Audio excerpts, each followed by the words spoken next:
할렐루야. 153 저녁기도 오신 여러분들을 주님의 이름으로 환영하고 축복합니다. 오늘도 하나님께서 우리 가운데 말씀하시고 또 응답하심 가운데 우리가 그리스도 안에 능력을 경험하고 그리스도의 능력을 소유하는 그런 은혜가 있어지기를 간절히 소망하겠습니다. 먼저 하나님의 말씀 보도록 합니다. 고린도후서 마지막 장인데요. 13장 5절에서 10절 말씀까지 보겠습니다. 고린도후서 13장 5절에서 10절 말씀입니다. 우리 같이 한 목소리로 다 함께 봉독하도록 하겠습니다. 시작. 너희는 믿음 안에 있는가? 너희 자신을 시험하고 너희 자신을 확증하라. 예수 그리스도께서 너희 안에 계신 줄을 너희가 스스로 알지 못하느냐? 그렇지 않으면 너희는 버림받은 자니라. 우리가 버림받은 자가 되지 아니한 것을 너희가 알기를 내가 바라고, 우리가 하나님께서 너희로 악을 조금도 행하지 않게 하시기를 구하노니 이는 우리가 옳은 자임을 나타내고자 함이 아니라 오직 우리는 버림받은 자 같을지라도 너희는 선을 행하게 하고자 함이라. 우리는 진리를 거슬러 아무것도 할 수 없고 오직 진리를 위할 뿐이니 우리가 약할 때에 너희가 강한 것을 기뻐하고 또 이것을 위하여 구하니 곧 너희가 온전하게 되는 것이라. 그러므로 내가 떠나 있을 때에 이렇게 쓰는 것은 대면할 때에 주께서 너희를 넘어뜨리려 하지 않고 세우려 하여 내게 주신 그 권한을 따라 엄하지 않게 하려 함이라. 아멘. 요즘 중학교에서는요, 자유학기제라는 것을 시행하고 있다고 합니다. 한 학기 동안 시험을 보지 않고 진로를 탐색하는 기간이라는 거예요. 앞으로 어떻게 살아가야 될지 학생들이 다양한 진로들을 탐색을 하고 또 자신의 미래를 꿈꿔보고 그려보는 시간이라는 겁니다. 학생들이 이것을 잘 활용하면 자신의 미래를 위한 유익한 시간이 될 수 있을 것 같습니다. 하지만 이 시간에 학부모에게는 답답한 시간이 되기도 하겠죠. 왜냐하면 학생들의 어떤 성취도를 확인해 볼 수 있는 방법이 없기 때문입니다. 일반적으로 중학생, 고등학생들은 학기마다 중간고사 또 기말고사를 보고 또 그에 따른 어떤 성취도를 확인할 수 있는 겁니다. 자신이 어떤 위치에 있는지 확인해서 잘하는 것들은 더 잘하도록 발전시키고 못하는 것은 보완해서 보충하는 것이죠. 하지만 시험이 없으면 무엇이 잘했는지 어디가 모자랐는지 확인할 방법이 없다라는 겁니다. 우리 믿음 생활 역시 마찬가지인 것 같습니다.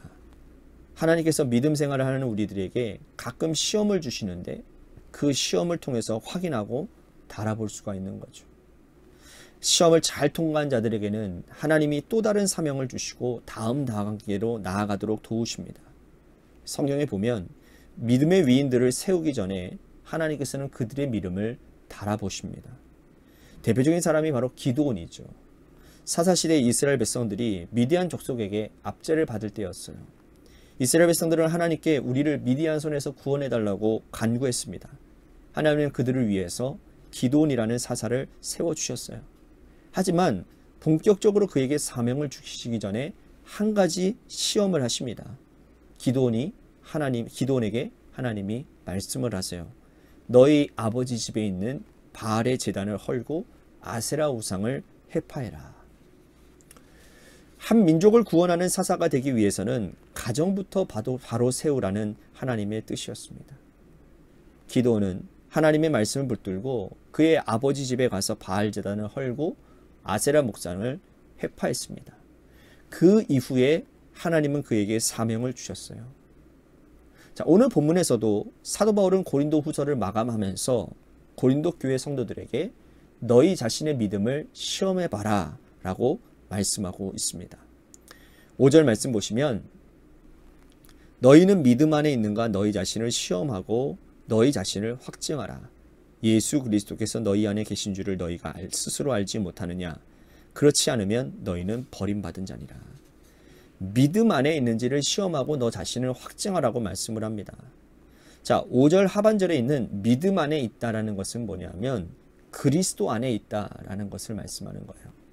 그리스도의 믿음은 여러분 주관적인 믿음이 아닙니다. 예수를 믿는다라는 것은 내가 믿고 싶은 거는 믿고 보고 싶은 것만 본다라는 뜻이 아니라는 거예요. 예수를 믿는 거는 뭐냐면 예수 그리스도라고 하는 절대 불변의 객관적인 진실을 믿는 겁니다. 여러분, 예수 그리스도를 믿는다는 건 뭘까요? 예수 그리스도가 곧 진리예요. 그래서 예수님도 말씀하시지 않습니까? 내가 진리요 곧 길이요 생명이니 나를 말미암고서는 아버지께로 나아갈 자가 없다라고 말씀을 합니다. 진리는 뭡니까? 변치 않는 진리, 변하지 않는 거예요. 그러면 뭡니까? 하나님의 말씀입니다. 로고스, 예수님이 곧 말씀이 되시는 거예요. 그러니까 믿음 안에 거한다, 우리가 믿음 안에 거한다, 믿음 안에 너희들을 확증한다 라고 하는 것은 무엇이냐면 주님의 말씀 안에서 너 자신을 시험하고 확증해 보라는 겁니다. 간혹 어떤 사람들은요, 스스로 믿음이 크다 작다라고 판단을 해요. 말씀에 근거하지 않고 어떤 자신의 개인적인 판단이나 어떤 개인적인 감정이나 자신이 느끼는 어떠한 경험이나 그걸 가지고 판단을 하는 겁니다. 이건 잘못된 믿음이에요.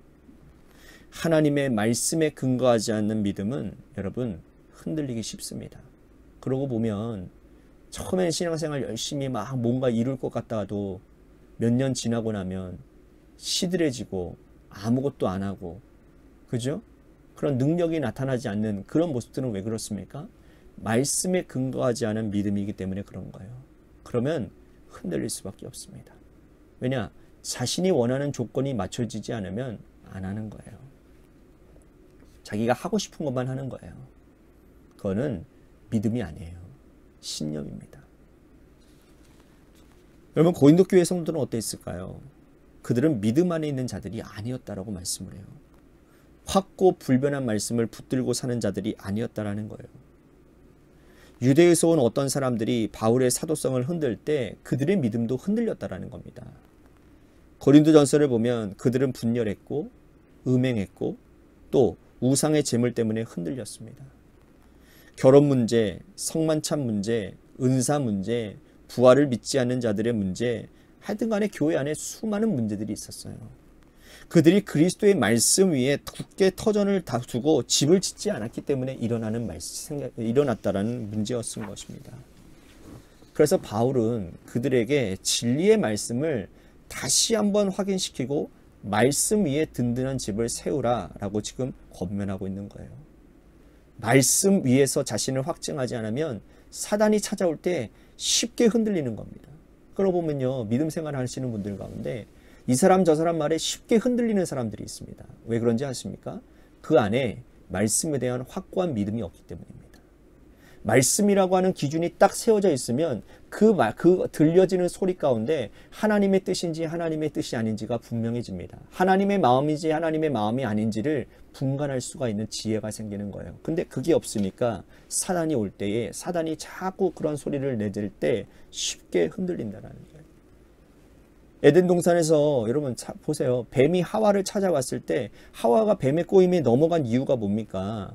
하나님의 말씀, 너 저 동상 중앙에 있는 저 선악을 알게 하는 나무를 절대 따먹지 마라. 그거 먹는 날에는 정녕 죽으리라 하신 그 주님의 말씀이 그 말씀을 기준으로 세웠다면 아무리 사단이 유혹을 해도 흔들리지 않았을 겁니다. 여러분, 하나님의 말씀을 붙잡고 사는 것이 자신의 믿음을 지키는 것이고 그와 함께하는 공동체를 지키는 중요한 비결이 된다는 거예요.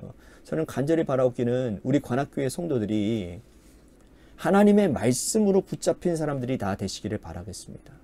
그래서 어떠한 소리가 들려도 흔들리지 않고 그 하나님의 말씀대로 행하는 그러한 추진력 있는 담대한 믿음이 있는 우리 관악교회 성도들이 되기를 원합니다. 그게 우리 교회를 지키는 일이에요. 그게 우리 교회를 지키는 일입니다. 외부에 어떤 유력한 사람들이 와서 우리 교회를 흔들려고 할 때에 우리 교회를 지킬 수 있는 건 뭔지 아십니까? 오로지 하나님의 말씀이라는 거예요. 이 사실을 여러분들이 반드시 기억해야 될 것입니다.